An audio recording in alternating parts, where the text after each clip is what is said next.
السلام علیکم ورحمۃ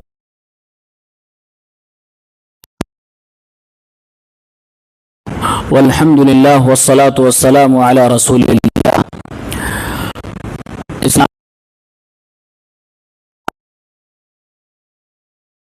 اللہ کے نبی صلی اللہ علیہ وسلم فرماتے ہیں کہ جب انسان کھانے کے وقت بسم اللہ نہیں کرتا، اللہ کا ذکر نہیں کرتا، تو شیطان اس کھانے کو اپنے لیے حلال سمجھ لیتا ہے۔ اب یہاں پر کسی کے دماغ میں یہ نہ آئے کہ چلو ہم کھا رہے تھے، شیطان بھی ساتھ میں کھا لے گا، کیا پرابلم ہے؟ پرابلم ہے۔ اللہ نے قرآن کریم میں سورہ فاتر کی آیت نمبر 6 میں کہا ان الشیطان لکم عدو، یقیناً شیطان تمہارا دشمن ہے، فاتخذوہ عدوا، تو شیطان کو اپنا دشمن بنا کے رکھو۔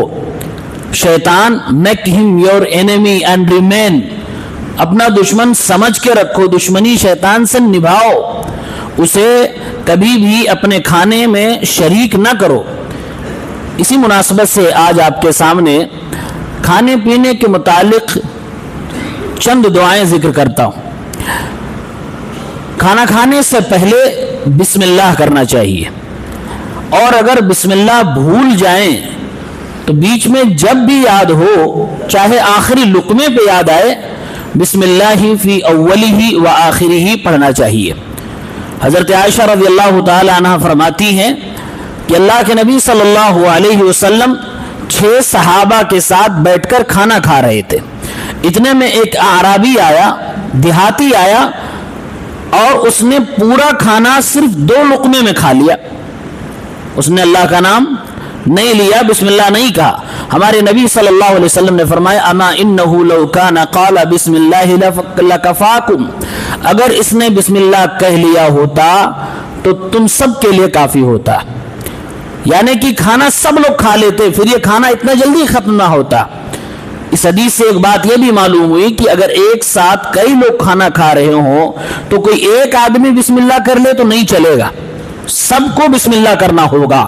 ہمارے نبی صلی اللہ علیہ وسلم نے آگے ارشاد فرمایا اذا اکل احدکم طعاما فلیقل بسم اللہ، تم میں سے اگر کوئی شخص کھانا کھائے تو بسم اللہ کہے، اور اگر بھول جائے شروع میں کہنا تو بآخر میں جب بھی یاد آئے تو کہے بسم اللہ فی اولہ و آخرہ۔ یہ سنن ابن ماجہ کی صحیح حدیث ہے۔ بلکہ دودھ پینے کی الگ سے دعا سکھائی گئی۔ آپ صلی اللہ علیہ وسلم فرماتے ہیں جس کو اللہ کچھ کھلائے تو کہے اللہم بارک لنا فیہ ورزقنا خیرا منہ، اے اللہ تعالیٰ جو آج تو نے رزق عطا فرمایا ہے اس میں برکتیں عطا فرما، اور اس سے بہترین رزق اور روزی مجھے عطا فرما۔ اور اگر کوئی شخص دودھ پیے تو آپ فرماتے ہیں وہ دعا کرے اللہم بارک لنا فیہ وزدنا منہ، اے اللہ اس دودھ میں برکتیں عطا فرما اور مزید ہمیں دودھ خالص پینے کی توفیق عنایت فرما۔ اللہ سے رزق کی دعا کی جائے۔ اور آپ فرماتے ہیں کہ مجھے نہیں معلوم کہ سوائے دودھ کے کوئی ایسی چیز ہے جو کھانے اور پینے دونوں کا کام کرتی ہو۔ یعنی دودھ یہ مکمل غذا ہے، اس میں کھانے کی بھی غذا ہے، اس میں پینے کی بھی غذا ہے، لہذا دودھ اگر کوئی شخص پیتا ہے تو گویا کہ وہ کھانا بھی کھا رہا ہے اور پانی بھی پی رہا ہے۔ یہی نہیں بلکہ یہ رمضان کا مقدس مہینہ ہے، رمضان میں افطار کرنے کی دعا بھی بتلائی گئی ہے۔ بعض علماء کرام نے ذکر کیا ہے، ابو داؤد کی حسن روایت ہے کہ اللہ کے نبی صلی اللہ علیہ وسلم افطاری کرنے کے وقت جو دعا فرماتے تھے وہ یہ تھی ذهب الظمأ وابتلت العروق وثبت الاجر انشاء اللہ۔ ذهب الظمأ پیاس چلی گئی، وابتلت العروق اور رگیں تر ہو گئی، اور روزے کا ثواب ثابت ہو گیا انشاءاللہ الرحمن۔ یعنی کہ یہ افطاری کرنے کی دعا ہے۔ بعض علماء نے اس کو کہا افطاری کرنے سے پہلے، یعنی بسم اللہ پڑھ کے یہ دعا پڑھ کے پھر افطاری کریں، اور بعض نے کہا نہیں بسم اللہ کر کے افطاری کریں اور بعد میں اس کو پڑھ لیں، دونوں صورتیں جائز ہیں۔ اب کھانا کھانے کی بعد کی بھی دعا ہمارے نبی صلی اللہ علیہ وسلم نے بتلائی ہیں۔ حضرت ابو امامہ صحابی کہتے ہیں اللہ کے نبی کھانے کے لیے جب بیٹھتے اور آپ کے سامنے دسترخوان ہوتا یا برتن ہوتا جس میں آپ کھانا تناول فرماتے، جب آپ اٹھ جاتے یا دسترخوان اٹھایا جانے لگتا تو آپ دعا پڑھتے تھے الحمدللہ کثیرا طیبا مبارکا فیہ غیر مخفی ولا مودع ولا مستغنى عنہ ربنا۔ اس کا معنی یہ ہوا کہ اے میرے مولا رب العالمین، تو ہر تعریف کا مستحق ہے، تو نے اس کھانے کو میرے لیے پاکیزہ اور بابرکت بنایا ہے۔ اے اللہ، اس کھانے کا جو حق تھا وہ میں حق ادا نہ کر سکا، اور ایسا نہیں ہے کہ ہمیشہ کے لیے تیری اس نعمت کو میں اپنے سے رخصت کر رہا ہوں اور نہ ہی میں اس سے بے پرواہی کر رہا ہوں، یعنی کہ کھانا میری ضرورت ہے۔ اے اللہ، تیری طرف سے ایک نعمت ہے، ہم اس نعمت کا کما حق ادا نہیں کر پا رہے ہیں۔ اے میرے اللہ، مجھے اس طرح کی مسلسل نعمتیں عطا فرماتا رہے اور ہمیں کھانے کی توفیق دیتا رہے، اور مزید اپنی اس نعمت کے بدلے میں مجھے شکریہ ادا کرنے کی توفیق عنایت فرما۔ یہ صحیح بخاری کی حدیث ہے۔ اور ایک دوسری دعا آپ صلی اللہ علیہ وسلم نے سکھائی ہے کھانے کے بعد کی۔ صحابی کہتے ہیں اللہ کے رسول صلی اللہ علیہ وسلم کہتے ہیں کہ جب کوئی شخص کھانا کھائے تو وہ دعا پڑھے الحمدللہ الذی اطعمنی ھذا ورزقنیہ من غیر حول منی ولا قوہ۔ اس کا معنی یہ ہوا کہ تمام تعریفات اس اللہ کے لیے ہے جس اللہ نے یہ کھانا مجھے عطا فرمایا اور مجھے کھلایا، اور اس نے مجھے یہ رزق عطا فرمایا، جبکہ اس میں میری طرف سے کوئی بہت زیادہ ایفرٹ، کوئی کوشش نہیں تھی، یعنی کہ میں اپنی پوری زندگی کی قوت اور طاقت لگا لوں تو اللہ کی مرضی کے بغیر ایک دانہ بھی نہیں پیدا کر سکتا، ایک دانہ بھی میں کھانے کے لائق نہیں ہوں، زمین سے پانی نکال کر صاف ستھرا کر کے پینے کے لائق نہیں ہوں، یہ سب کچھ اللہ تعالیٰ کی نعمت ہے، اس لیے انسان تعریف کرتا ہے۔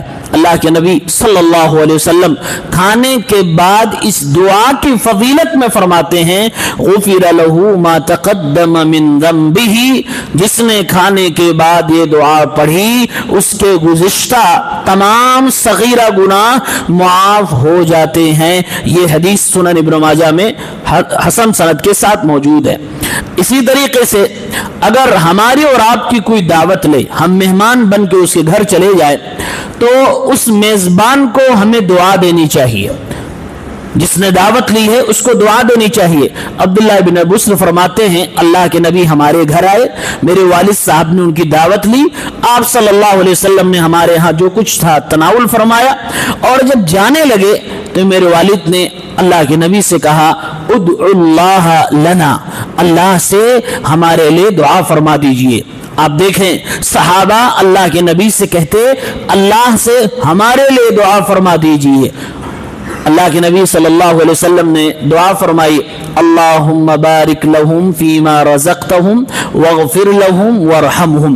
یہ وہ دعا ہے جو آپ کہیں مہمانی میں جائے تو میزبان کو دیں۔ اس کا معنی یہ ہوا اے اللہ تبارک و تعالی، یہ میرا میزبان جس نے میری ضیافت کی ہے، مہمان نوازی کی ہے، مجھے کھلایا ہے، اپنی رزق کا حصہ مجھے دیا ہے، اے اللہ اس کو مزید رزق عطا فرما، اس میں برکتیں عطا فرما، اے میرے مولا اس نیکی کی وجہ سے اس آدمی کی بخشش فرما دے، اس کے اوپر رحمتیں نازل فرما۔